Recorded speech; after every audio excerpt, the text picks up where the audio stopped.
আমি ময়মনসিংহের ভালুকায় নিশিন্দা নামক গ্রামে দাঁড়িয়ে আছি। এখানে দেখতে আছেন যে পরিবেশটা কেমন। এখানে একটি ইটের সোলিং এবং এখান দিয়ে দেখা যাচ্ছে সারাদিন আমার মনে হয় যে 1000-2000 লোক যাতায়াত করে, আমরা যতটুকু জানতে পেরেছি। এবং পাশেই দেখেন এক পাশে রয়েছে আমাদের বাসার স্পিনিং মিলের বাউন্ডারি, যেখানে পানি নিষ্কাশনের কোনো ব্যবস্থাই নাই। এবং বিপরীত পাশে আরেকটি মিল হয়েছে, ওইখানেও পানি নিষ্কাশনের ব্যবস্থা নেই, তারা ওয়াল দিয়ে পানি আটকে রেখেছে। পাশেই দেখতে পাচ্ছেন যে একটি বাড়ি, প্রায় 2-3 ফুট পানি ওই বাড়িতে। বসত বাড়িতে যারা ছিল কেউই এখন বাড়িতে নেই, ওরা থাকতে পারতেছে না পানির জন্য। এবং এটা প্রশাসনের প্রতি আমরাও জানাইছি। গতকালকেও কথা হয়েছে উপজেলা প্রশাসন ইউনুর সাথে কথা বলছি আমরা। ইউনু বলছে যে এই বিষয়টা নিয়ে তারা দেখবে। আর এখন বিষয়টা হচ্ছে যে আমরা একটু ভুক্তভোগী, যার বাড়ি ডুবে আছে, পানির নিচে গৃহবন্দী আছে, ওনার সাথে আমরা একটু কথা বলবো। আসসালামু আলাইকুম। আপনার বাড়িতে কি পরিমাণে হয়তো ক্ষতিগ্রস্ত হয়েছে? ক্ষতিগ্রস্তের কথা কি বলবো, আমি এখানে বসবাস গত আজকে 20 বছরের উপরে।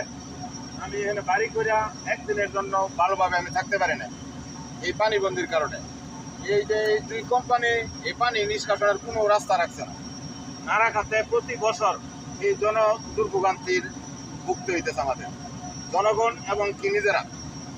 আপনি কি কোনো প্রশাসনকে জানিয়েছেন? প্রশাসনকে জানাই না, আমি চেয়ারম্যান, মেম্বার, এলাকার গণ্যমান্য ব্যক্তিবর্গ, আমি সকলকেই জানাইছি, আইনা দেখাইছি পর্যন্ত যে এই দুর্দশার কি করা যায়, আপনারা একটু হেল্প করেন আমার। কিন্তু কেউ এটার প্রতি মন দেয় না। আমরা প্রশাসনের কাছে অনুরোধ জানাবো যেন এই ভুক্তভোগী পরিবারকে অতি দ্রুত যেন তাদেরকে রক্ষা করা হয়, এই পানিবন্দী থেকে যেন রক্ষা করা হয়।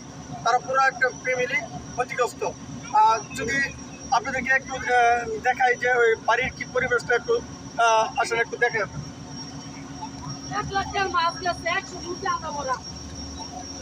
ইট দিছ না রে?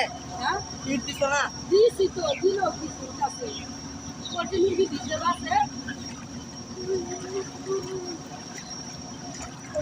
এটা আমি হয়ে গেল ছেলে মেয়ে।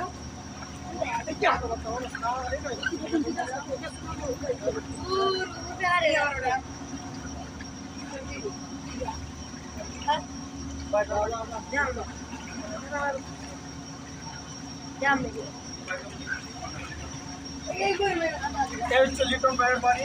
আমরা বাড়িতে একটু দেখবো।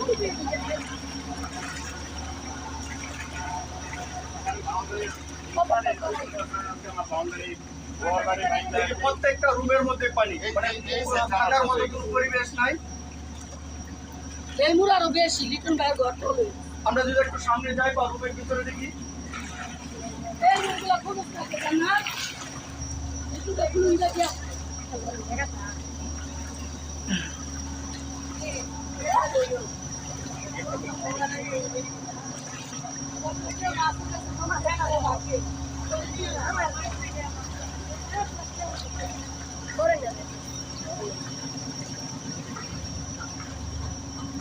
ওনার বাড়িতে এই যে হাঁস, মুরগি, গরু, ছাগল কি অবস্থা ওনাদের।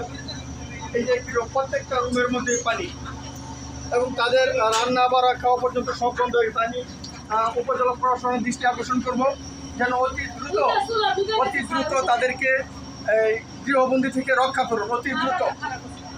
ময়মনসিংহ ভালুকা থেকে আমিনুল আলম।